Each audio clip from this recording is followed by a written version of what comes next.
6 years old in Cuba. My father, who belongs to the military, was executed when Fidel Castro took over. And I was sent by my mother to another country, Puerto Rico, to be taken care of by my aunt. I lived there for 10 years. They fed me, they sent me to school, but everything was like done in a very cold way.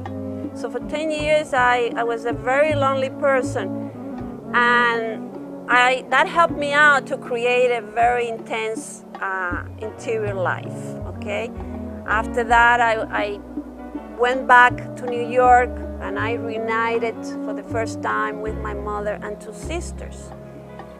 I was a very twisted person. I was very unhappy. I hated everybody. I hated myself. And I blame everybody for the death of my father and the loss of my country and my family, relationships, everything.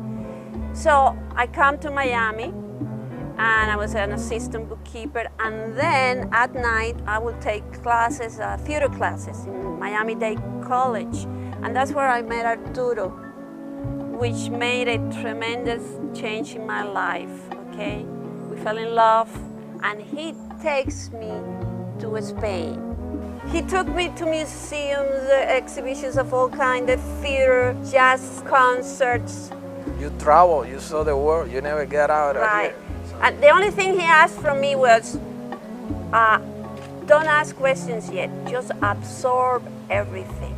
So that was for a whole year. We came back to Miami, I went back to my bookkeeping job, he kept painting. I felt so unhappy because something was missing. And I was bored in a way, you know, and I said to him, give me some brushes and canvas and I want to do something. And I began painting something. And I showed it to him and he said, this is the only time he has said that. He has said, Demi, you are an artist. And from then on, I kept on painting. And it has been 20 years now. She has so much inside her that when she started painting, she already had a whole world already made.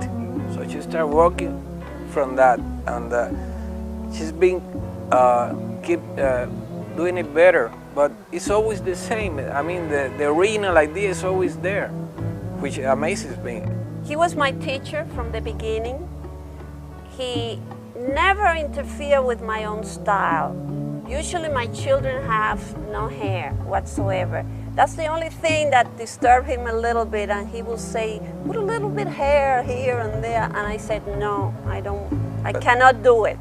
But the only thing I told her is what brush to use, which brand or color is better, you know, which canvas is better, because I had a lot of experience with that.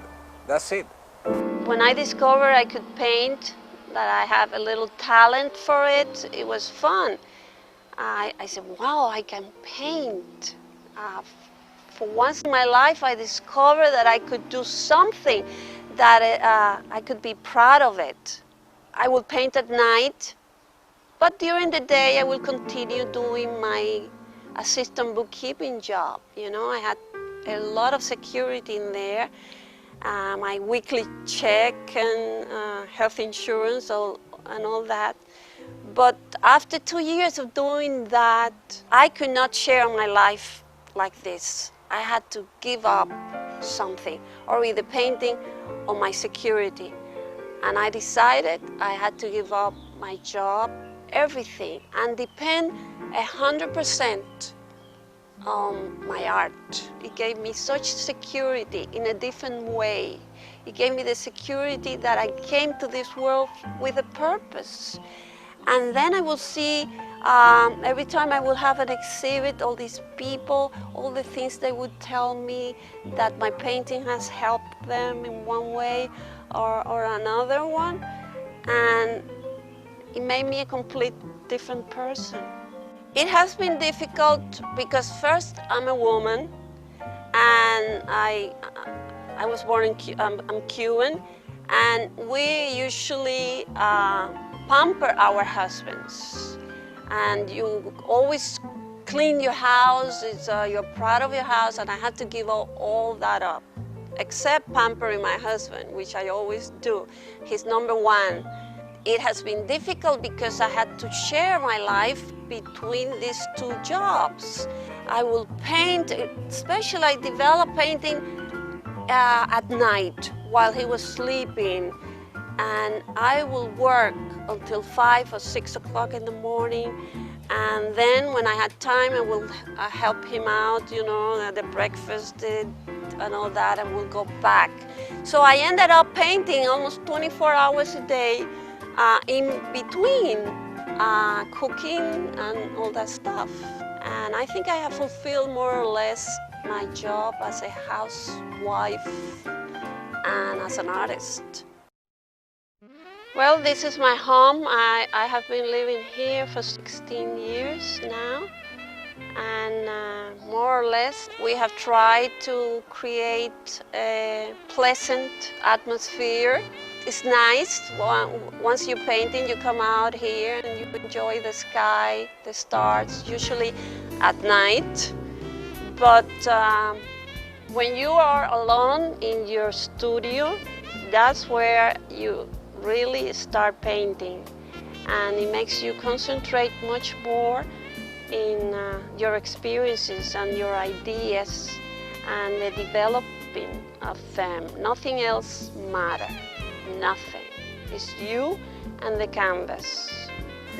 I also sometimes don't let him in my studio. From time to time he's hungry and he said, I want to eat something, lunchtime. And I said, no, don't come in, don't come in. I only let him see my paintings after I finish sometimes. You know, not because he's going to influence me in any way, but I'm a very a private person. I don't like anybody to see my paintings while I'm working at it. Well, I always respect that unless I'm hungry. But then she knows about it. But let me tell you, it has helped a great deal. My style of painting is completely different from him. And I know a lot of artists, couples, and they look alike, their paintings, you know, because it's very difficult to live together and not be influenced from one to the other one, you know. But so far, we have been doing okay. Well, here's my studio. Once I faced the truth that painting was a way of life and not just a hobby, I created my own studio. Doesn't matter the size. I paint children. From the beginning, I knew I had to paint it. Even if I try to paint adult people, I cannot do it. And if I do, like I have done it, they always look like children too. I'm in a constant search for innocence. You know why? Because I lost mine.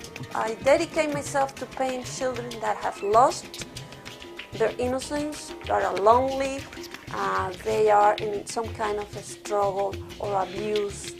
In this particular painting, for example, you will see a big birthday cake. Right now, this is the new series I'm working on, and it has to do with mortality. I just went 9 months ago with another, with cancer. So I'm very aware now of mortality. In this particular case, the cake, if you look at, you can see it closely, if you touch it, it hurts.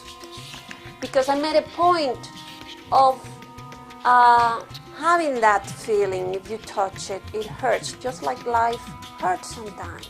I work with very small brushes. This is called a 3-0 brush, and it has very few hairs, and it only lasts like for 2 hours. It costs $2.50. I create thousands of small dots. If you will look here, I began working on small dots, thousands of them. And then after I do that, like I did it here, I destroy it not completely, I still have a texture here. And then I will start all over again. And then I will destroy it again and work again. I created my own style, and this to me gives me energy, gives me friction, which I need, because for me that's what life is. This particular painting, I took it from sketches I do through the years. Any place I go and that inspires me, I will do sketches. It will help me a great deal. I'm trying to portray here a game that in Cuba it was called the blind hen. Like all my paintings, they always have some kind of edge, okay? This one, the girl with the blind cloth over her eyes, is turn around. That was the game. It will turn around and then they will let her loose. And she is supposed to find people around her. Now that to me is a metaphor of life.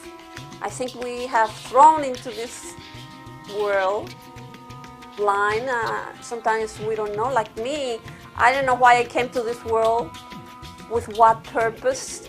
And then you keep, like a blind person, trying to find points of life, light somewhere. All my paintings are a metaphor for something in life. Now comes the part of a necessary evil. The part that you need to sell your creations. I have one gallery that it's called represents me in a universal way. I mean, it doesn't matter where I exhibit, it has to go through my gallery. And in a way it's good because I don't have to deal with the business kind of things which I hate. There are kind of paintings that I would love to have kept because it means so much to me. But it also makes me happy to see them go because they're going to be in different homes. To me, they're going to last forever because when someone invests money, 5,000, 6, 7, or 10,000 in a painting, they are not, in 10 years from now, they're not going to throw it away. They're going to give it to their families, and it keeps going on like this. And the painting will live forever. And to me, that is beautiful.